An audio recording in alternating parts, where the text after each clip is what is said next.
কালি গুৱাহাটীৰ এপেক্স বেংকৰ সন্মুখত জাতীয় যুৱ শক্তি অসম নামৰ এটা সংগঠনে এপেক্স বেংকৰ ভিতৰচৰাত যোৱা দীৰ্ঘদিন ধৰি চলি অহা দুৰ্নীতি আৰু অনিয়মৰ বিৰুদ্ধে যি প্ৰতিবাদী কাৰ্যসূচী গ্ৰহণ কৰিছিল, এই প্ৰতিবাদী কাৰ্যসূচীৰ গ্ৰাউণ্ড জিৰ' ৰিপৰ্ট সংগ্ৰহ কৰিবৰ কাৰণে যোৱা গুৱাহাটী প্ৰেছ ক্লাবৰ সহকাৰী সাধাৰণ সম্পাদক তথা দ্য ক্ৰছ কাৰেণ্ট নামৰ সংবাদ প্ৰতিষ্ঠানটোৰ জ্যেষ্ঠ সাংবাদিক দিলৱাৰ হুছেইন মজুমদাৰক গুৱাহাটীৰ পাণবজাৰ আৰক্ষী থানায় এক ভুৱা মনে সজা গোচৰত অভিযুক্ত কৰি গ্ৰেপ্তাৰ কৰা কাৰ্যক অসমৰ চৰকাৰী চাকৰিবিহীন মফচলীয়া সাংবাদিকসকলৰ সংগ্ৰামী মঞ্চ আসাম প্ৰেছ কৰেছপণ্ডেণ্ট ইউনিয়ন চমুকৈ আপকোৱে তীব্ৰ নিন্দা কৰিছোঁ আৰু এই ঘটনাক আমি সকলোৱে একেমুখে গৰিহণা জনাইছোঁ।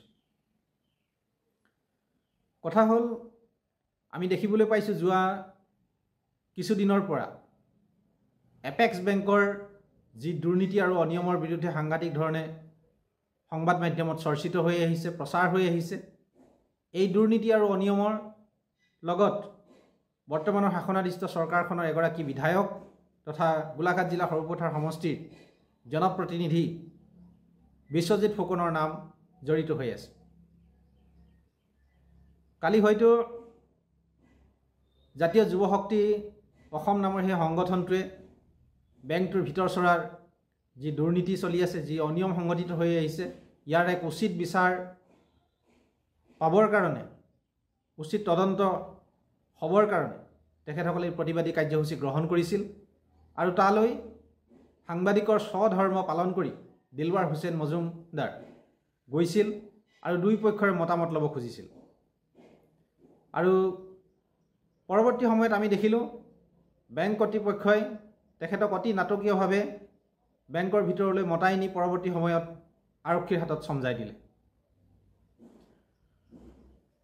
আমি আচৰিত হৈছোঁ, আজি এইখন চৰকাৰৰ আমোলত পুলিচ ৰাজ চলিছে।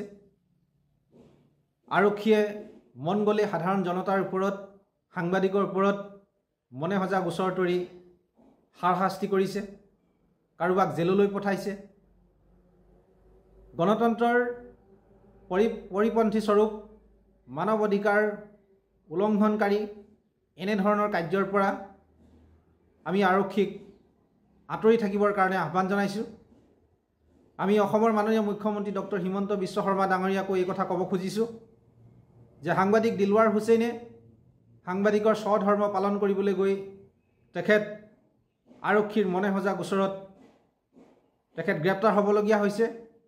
এই কথাই অসমৰ সৰ্বস্তৰ সাংবাদিকক মনোকষ্ট দিছে। সকলোৱে ইয়াৰ বিৰুদ্ধে প্ৰতিবাদ জনাইছে আৰু আপুনি সাংবাদিক দিলৱাৰ হুছেইনৰ মুকলিৰ ক্ষেত্ৰত আপুনি হস্তক্ষেপ কৰক। অসম আৰক্ষীৰ মাননীয় সঞ্চালক প্ৰধান মহোদয়ৰ ওচৰত আমি দাবী জনাইছোঁ, দিলৱাৰ হুছেইনক আপোনালোকে বিনা চৰ্তে মুক্তি দি